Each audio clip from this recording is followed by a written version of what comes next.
मध्य प्रदेश के गृह एवं जेल मंत्री डॉक्टर नरोत्तम मिश्रा ने प्रदेश में कोरोना स्थिति की जानकारी दी। अपने जम्मू दौरे पर उन्होंने कहा कि अनुभव अच्छा रहा। दिग्विजय सिंह पर निशाना साधते हुए कहा कि दिग्विजय सिंह के समय शिक्षकों को 500 रुपए मिलते थे, आज 5000 रुपए मिल रहे हैं। वहीं आईएएस नियाज खान को लेकर कहा कि उनको कारण बताओ नोटिस जारी करेंगे। बता दें कि मंत्री डॉक्टर नरोत्तम मिश्रा ने इसके अलावा अन्य कई मुद्दों पर भी बयान दिया है।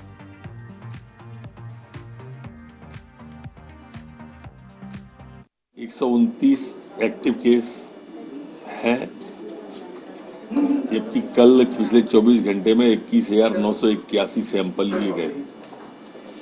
संक्रमण दर हमारी 0.12 अब बची है, जबकि रिकवरी दर हमारी 98.7 तक पहुंच गई है। पिछले 24 घंटे में वैक्सीनेशन 7,401 लोगों का हुआ है। अभी तक कुल वैक्सीनेशन 11,45,08,468 का हुआ है। पिछले 24 घंटे में कोई भी पुलिस वाला संक्रमित नहीं हुआ है, न ही कोई पुलिस का एक्टिव केस अब बचा है। जल्दी ही जैसे पुलिस का 0 हो गया, ऐसे कोरोना से मुक्ति इस प्रदेश को मिलेगी। लेकिन इसके लिए मेरा आग्रह है कि आज से 12 से 14 वर्ष के बच्चों का वैक्सीनेशन प्रारंभ हो रहा है और मेरी सभी पालकों से, गार्जियन से प्रार्थना है करबद्ध कि अपने अपने बच्चों को वैक्सीनेशन जरूर लगवाएं। तो मानता हूं कि बहुत गंभीर विषय है ये, और जो मैंने भी उनके पिछले दिनों के ट्वीट देखे, जिस तरह से पेपर को टैग कर करके वो लगा रहे हैं। आज भी उनने एक ट्वीट किया है, मेरे ख्याल से वो मर्यादा लांघ रहे हैं।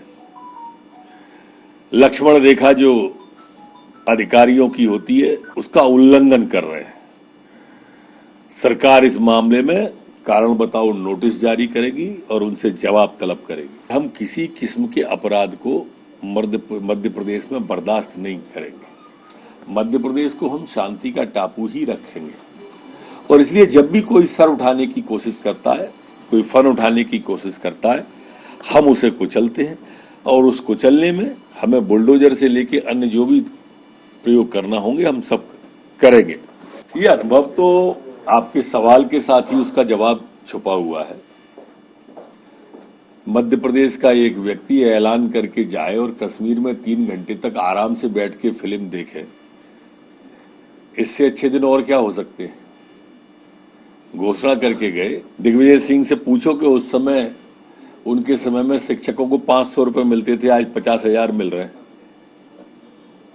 ये दिग्विजय सिंह को समझ में नहीं आया होगा। हमने सिर्फ इसी 2 साल में जितना उनका कुल बजट था ना, पूरे कार्यकाल का, अकेला किसानों के खाते में 1,72,000 करोड़ रुपया किसानों के खाते में 2 साल में ट्रांसफर कर दिया। ये पूर्वाग्रह से पीड़ित व्यक्तियों की तरह बात करते हैं। सच्चाई को झुठलाने की कोशिश है। 10 लाख से ज्यादा लोगों के आवास बन गए, और इस लाख फिर 10,000 करोड़ का बजट रख दिया आवासों के लिए। उनके समय में तो आपने देखा होगा कैसे मिलती थी झुग्गी और झोंपड़ी, और कैसी बंदर बांट होती थी नियुक्तियों में और झुग्गियों में। नल जल योजना 47 लाख परिवारों को मिल गई। ये नहीं समझ आया होगा दिग्विजय सिंह जी को।